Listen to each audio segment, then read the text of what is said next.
இறைவார்த்தை மனித உருவெடுத்த உன்னத தினம் என்று ஆண்டவர் இயேசு கிறிஸ்துவினுடைய பிறப்பின் அறிவிப்பு பெருவிழாவை என்று கொண்டாடுகிறோம். இதில் 2 பகுதியாக கொடுத்துட்றேன். முதல் பகுதி ஒரு ஷார்ட்ஸும், 2வது பகுதி இன்னொரு ஷார்ட்ஸுமாக இருக்கும். முதல்ல வானதூதர் மரியாவை சந்திக்கிறார். சந்தித்து அங்கே மரியாவுக்கு பயத்தையும் ஒரு தெளிவையும் பிறக்க வைக்கிறார். மனுஷனுக்கு மிகப்பெரிய பிரச்சனை என்ன தெரியுமா? ஒரு முடிவெடுக்கிறது.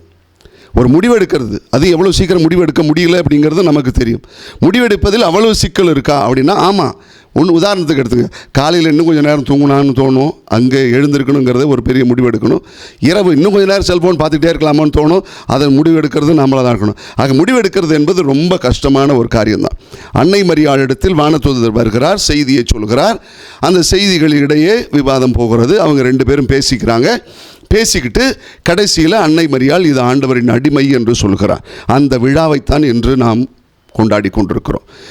ஆண்டவர் இயேசு கிறிஸ்து வார்த்தையானவர் மனூருவாக இந்த உலகத்தில் பிறக்கப் போகிறார் என்கிற அந்த ஒரு மாபெரும் விழா இன்றைய நாளின் விழாவாக இருக்கிறது. அன்புக்குரியவர்களே, ஒரு நிகழ்ச்சி ஒன்று படித்தேன். ஒரு வாலிபன், அவன் பேர் அந்தோணி. அவனுக்கு ஒரு ஆசை, வாழ்க்கையில் ஒரு பெரிய அளவில் நம்ம முன்னுக்கு வரணும், எப்படியாவது சாதிக்கணும்டா, எதையாவது செய்யணும் அப்படின்னு சொல்லிட்டு கடவுள் ஏதாவது ஒரு விதத்தில் நமக்கு உதவி பண்ணி ஒரு வேலைக்கு கொடுத்து ஒரு நல்ல வேலையில் நிறைய சம்பளம் வந்து எதையாவது சாதிக்கணும்னு சொல்லி ஆசைப்பட்டுக்கிட்டு இருக்கிற அந்த வாலிபன் யோசிச்சுக்கிட்டே இருக்கிறான்.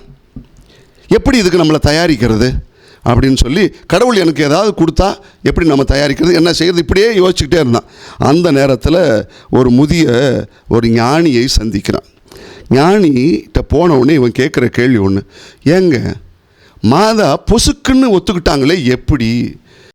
அவர் சொல்கிறார், எப்பா வீட்டில் ஜன்னல் சாத்தி இருந்தால் ஒளி உள்ளே வருமா அப்படின்னு கேட்டார். அது எப்படிங்க வரும்? ஜன்னல் சாத்தி இருந்ததுன்னா சூரிய ஒளி உள்ளே வராது, நீங்கள் திறந்து வச்சு பாரு, அடுத்த நிமிஷம் உள்ளே வரும்னார். மாதா அப்படி தான் இருந்தாங்க. மாதா மீட்பருக்காக அவளோடு காத்து கொண்டிருந்தாங்க, அதனால் வந்துச்சு அப்படின்னு அவர் வழியாக இறைவனுடைய வார்த்தை மனு உருவாகிற இந்த மாபெரும் செய்தி உலகத்திற்கு வந்தது. எப்பொழுதுமே நீ ஆண்டவருடைய தூண்டுதலுக்கும் ஆண்டவருடைய வார்த்தைக்கும் கதவை திறந்து ஜன்னலை திறந்து காத்துக்கிட்டு இருந்தீங்கன்னா கண்டிப்பாக உங்களுக்கும் ஆண்டவருடைய செய்தி வரும். ஆண்டவருடைய செய்தி உங்களையும் வாழ வைக்கும்.